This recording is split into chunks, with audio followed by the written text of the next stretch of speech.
नमस्कार सभी छात्र छात्राओं को बहुत बहुत नमस्कार। और आज हम बीए थर्ड ईयर हिंदी साहित्य के प्रथम प्रश्न पत्र के अंतर्गत हमने जो पिछली क्लास में अपना अध्याय आरंभ किया था साठोत्तरी कविता का, उसकी कुछ प्रवृत्तियों को हमने पिछली क्लास में पढ़ा था कि साठोत्तरी कविता क्या है और उसकी विशेषताएं किस प्रकार की रही हैं। उन विशेषताओं का हमने कुछ अध्ययन किया था और कुछ भाग हमारा अभी शेष रह रहा है। उन प्रवृत्तियों को आज हम आरंभ करेंगे। तो बिना देर करते हुए साठोत्तरी कविता की जो शेष रही जो प्रवृत्तियां हैं, विशेषताएं हैं, उनके बारे में अध्ययन आज आरंभ कर रहे हैं। देखिए, साठोत्तरी कविता कब की कविता है? 1960 के बाद लिखी गई कविताओं को क्या कहा गया? कविता को, काव्य को क्या कहा गया? साठोत्तरी कविता कहा गया। यहां साठोत्तरी जो कविता है, एक बात बड़ी ध्यान देने योग्य है कि यहां कविता में वह भाव, कल्पना, सौंदर्य की प्रधानता क्या हो चुकी थी? लुप्त हो चुकी थी।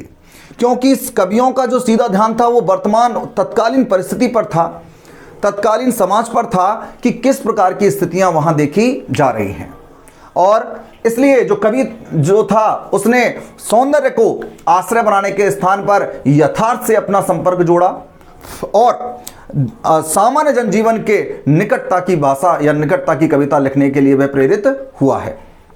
तो देखिए, साठोत्तरी कविता की कुछ प्रवृत्तियां हमने कल पढ़ी थी। आगे बढ़ते हुए हम आज प्रवृत्ति पढ़ रहे हैं सपाट बयानी।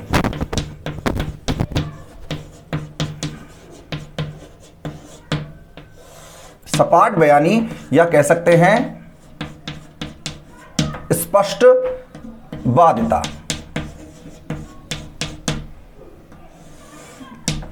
स्पष्टवादिता या सपाट बयानी। देखिए, ये क्या है? साठोत्तरी कविता की महत्वपूर्ण विशेषता है सपाट बयानी और स्पष्ट वादिता। सपाट बयानी से तात्पर्य है कि वह अपनी बातों को बड़े ही स्पष्ट ढंग से, सपाट, बिल्कुल सीधे सीधे कहता हुआ यहां नजर आता है। साठोत्तरी कविता का जो कवि है, जब वह अपनी बात को बिल्कुल स्पष्ट कहता है, सीधा, अब इस प्रकार के कहने में कहीं ना कहीं इसे हम इसका एक दोष भी मान सकते हैं कि जब स्पष्ट किसी भाषा को, किसी बात को कहा जाता है तो उसमें कोई ना कोई दोष उत्पन्न होता है। लेकिन दूसरी ओर कहें तो स्पष्टवादिता के कारण ही ये जो कवि थे ये जनमानस के निकट पहुंचे। आम जन के जो जीवन की जो निकटता है वो इन्हें किससे मिली? स्पष्टवादिता से मिली। तो उस आम जीवन के निकट जाने के कारण ये आम जीवन के लोगों को या सामान्य जीवन के लोगों की समस्याओं को या उनकी परेशानियों को प्रस्तुत करने में ये सफल रहे हैं। देखिए, सपाट बयानी के कारण ही क्या हुआ? जनजीवन के निकट की कविता बनी। जनजीवन के निकट की कविता बनी। कविता कि यह सामान्य लोगों की स्थिति की कविता थी कि उनकी स्थिति को बताना इन कवियों का महत्वपूर्ण कार्य हो गया। लेकिन यहां कविता में सपाट बयानी की वजह से ना तो लाक्षणिकता दिखाई देती है, लाक्षणिकता व व्यंजना का अभाव, कि जब सपाट बयानी आती है तो वहां लाक्षणिकता की स्थिति नहीं रहती है और व्यंजना का भी हमें यहां अभाव दिखाई देता है। अर्थात जो भाषा थी उनकी कहीं ना कहीं कैसी, ऐसी लगती थी जैसे कोई राजनीतिक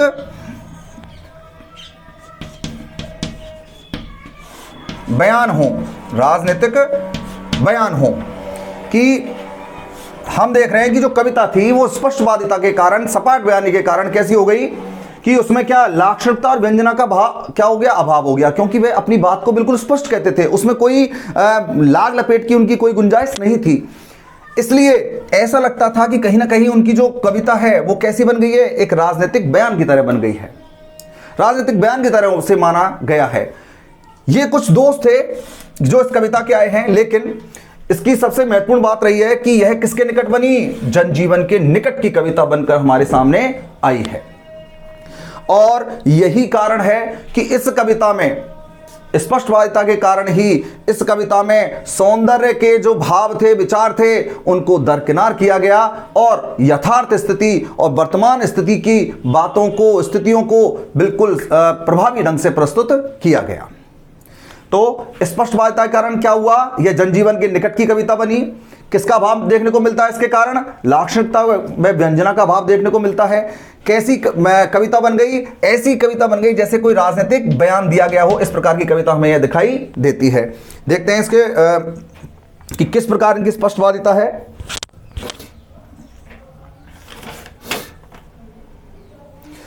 कविता में एक बार इसको देख लीजिए, फिर उदाहरण लिखते हैं। उदाहरण से इसमें इसको स्पष्ट करता हूं। इसको थोड़ा सा ऊपर लिख देता हूं, राजनीतिक बयान। कविता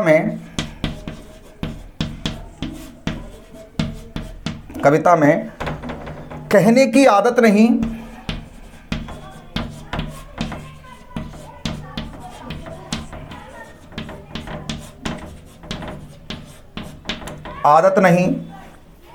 पर कह दूं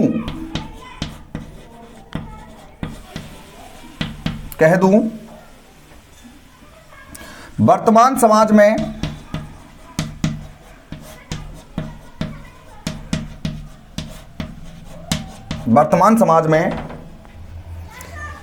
ये चल नहीं सकता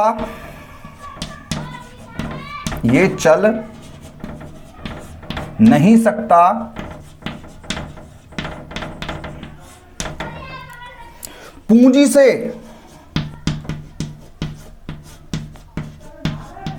से जुड़ा हुआ हृदय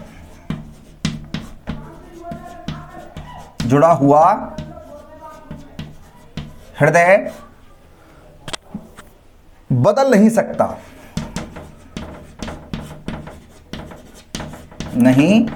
सकता। वो कहते हैं कविता में कहने की आदत नहीं, लेकिन कह दूं वर्तमान समाज में यह चल नहीं सकता कि कविता किसी बात को नहीं कह पाए, और वो स्पष्ट रूप में कहते हैं पूंजी से जुड़ा हुआ हृदय बदल नहीं सकता, कि जो पूंजीवादी व्यक्ति हैं जिन्होंने शासन पर अपने समाज में एकाधिकार कर रखा है, वो कभी अपनी आदतों से कभी दूर नहीं हो सकते। वे कभी शोषित या गरीब लोगों की समस्या को कभी वो पहचानने में संभव नहीं हो पाएंगे, उन्हें जान ही नहीं पाएंगे, क्योंकि वो किसमें, सत्ता के मद में क्या है, बिल्कुल चूर हैं। उन्हें अपने स्वार्थ के लिए देखना है, वो कभी भी इस ओर कभी ध्यान नहीं दे पाते हैं। तो एक कविता में कहने की आदत नहीं कह दूं, ये क्या आती है, उनकी स्पष्टवादिता आती है, सपाट बयानी का हमें यहाँ प्रभाव देखने को मिलता है। एक पंक्ति और देखते हैं कि किस प्रकार से वो स्पष्ट करते हैं इसको।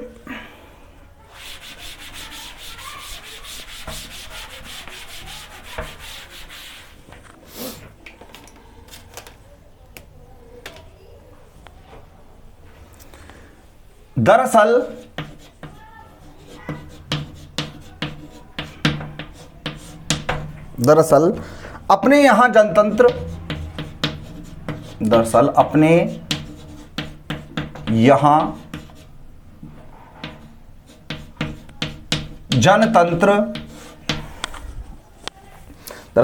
जनतंत्र एक ऐसा तमाशा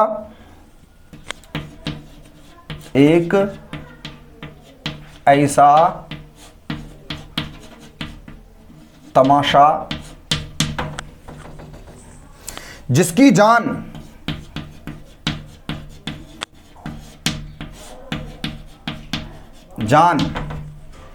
मदारी की भाषा है।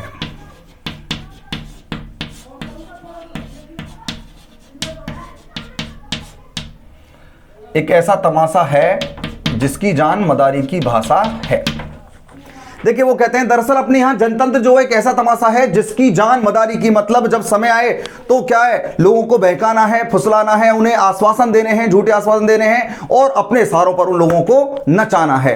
तो यहां स्पष्टवादिता के रूप में कहते हैं कि यही कारण था कि यह कविता जनजीवन के ज्यादा निकट पहुंचती हुई दिखाई देती है।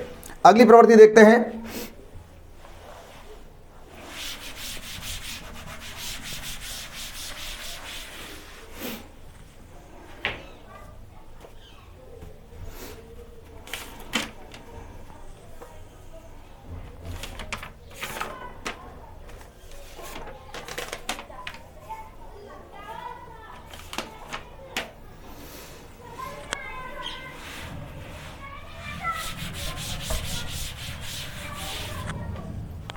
व्यंग्य।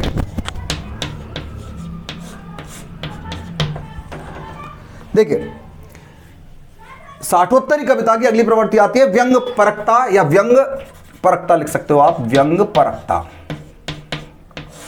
कि यहां हमें किसकी, व्यंग के माध्यम से कवियों ने अपनी बात को बड़ा ही प्रभावी ढंग से कहने का प्रयास किया है। यहां व्यंग हमें किस प्रकार दिखाई देता है, देखते हैं। मंत्री खिलखिलाता, मंत्री खिलखिलाता,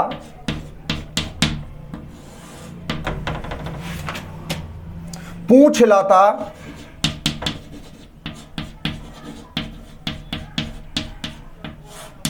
पूंछ हिलाता, फिर आ रहा,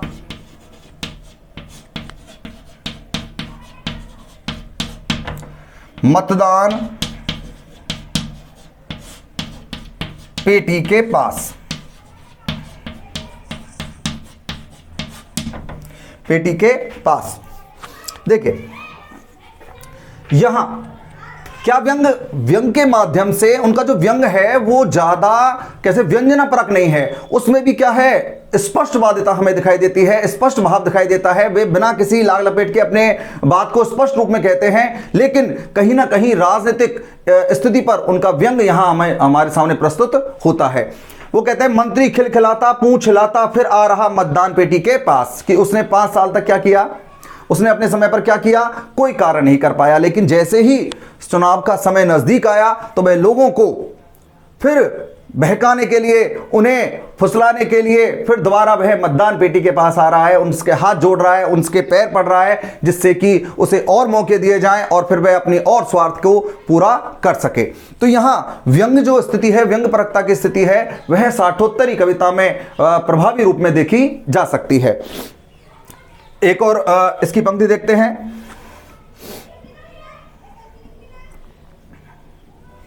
अपने यहां संसद,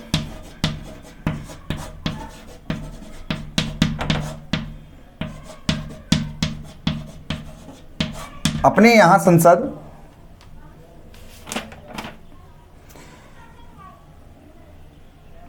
तेली की वह घानी है,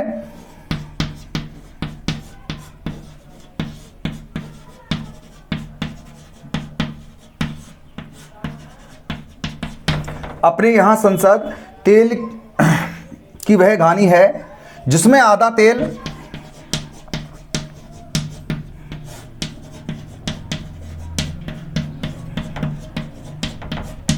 आधा तेल आधा पानी है।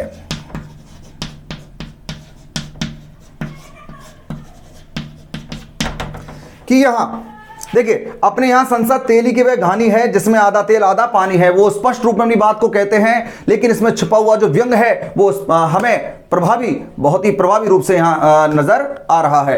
तो यहां अगली विशेषता आती है इनकी व्यंग परकता की, व्यंग के माध्यम से अपनी बातों को स्पष्ट करते हैं। आगे देखते हैं।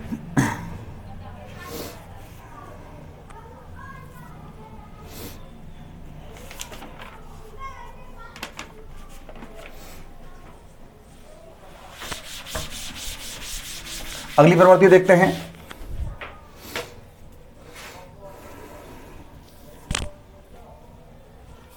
यथार्थ से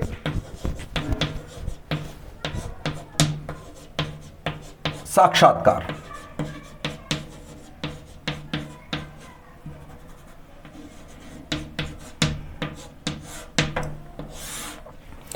ये जो कवि हैं वो अपनी ये स्थिति हम देख चुके हैं कि प्रगतिवाद से आगे जाकर यथार्थ की अभिव्यक्ति को बहुत ज़्यादा प्रमुखता मिली है, कि ज़्यादातर जो कवि हैं वो काव्य सौंदर्य कल्पना और काल्पनिक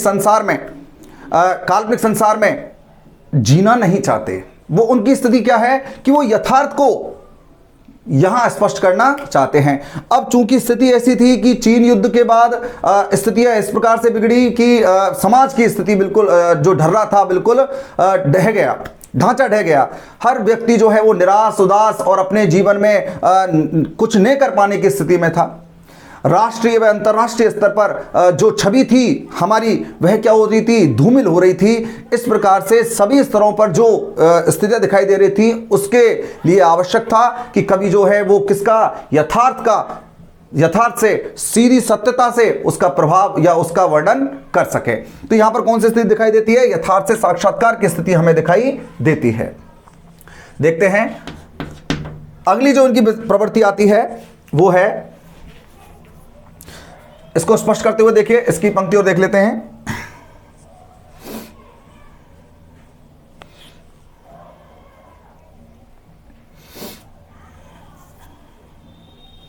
मुझे हर वक्त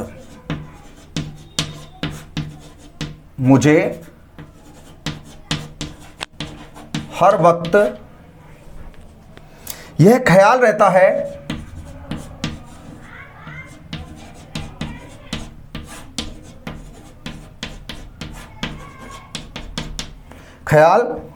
है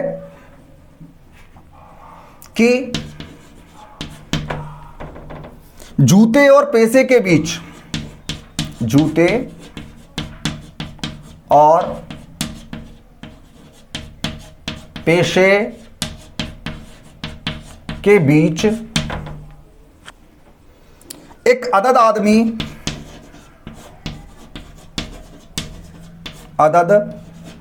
आदमी है।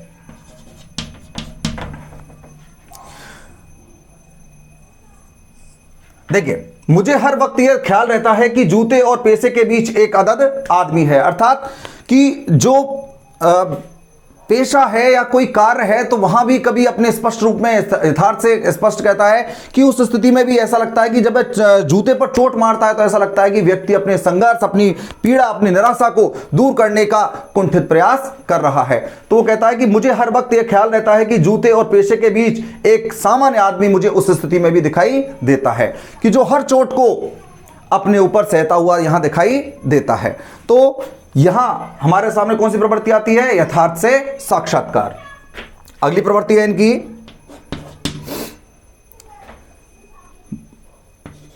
आम बोलचाल की भाषा।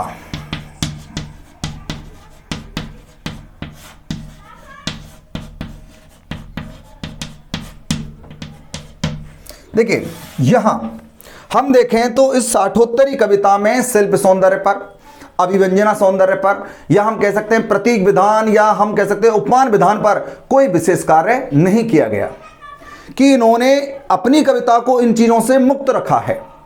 हम बात कर रहे हैं भाषा की, कि हम कह रहे हैं कि नए जो हमें देखने को मिलते हैं नए प्रतीक, नए उपमान, इन्होंने प्रतीक, उपमान आदि सभी का प्रयोग आम लोगों के जीवन से जुड़ी हुई जो चीजें हैं उनके द्वारा किया है। अर्थात ये इनके बारे में कोई अतिरिक्त प्रयास नहीं करते हैं, अर्थात अपने कला पक्ष को सुंदर बनाने के लिए इन्होंने कोई अतिरिक्त प्रयास नहीं किया है। जो सामान्यतः प्रयुक्त हुआ सामान्य जीवन से, वही इनकी कविता में प्रतीक और बिंबों का रूप ले लेता है।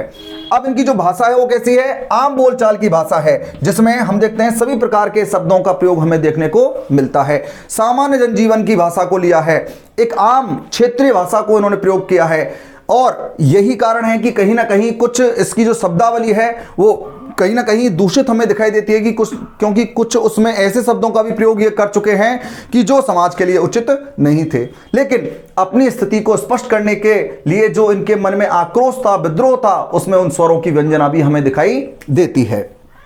तो इनकी भाषा कैसी है? आम बोलचाल की है, सामान्य जन की भाषा है। क्यों? क्योंकि यह जो कविता थी अपनी स्पष्टवादिता के कारण, अपनी सपाट बयानी के कारण आम लोगों से, जनजीवन से, जनमानस से जुड़ी, और उनकी भाव को, प्रभाव को ग्रहण करते हुए भाषा में भी वह संस्कार हमें दिखाई देते हैं। तो भाषा कैसी है इनकी? आम बोलचाल की भाषा है, जिसमें प्राय हमें सभी भाषाओं के शब्द हमें यहाँ देखने को मिलते हैं। जो चर्चित भाषा थी कौन कौन सी देखिए, हम देखें तो इसमें उर्दू, फारसी, अंग्रेजी, हिंदी व क्षेत्रीय भाषा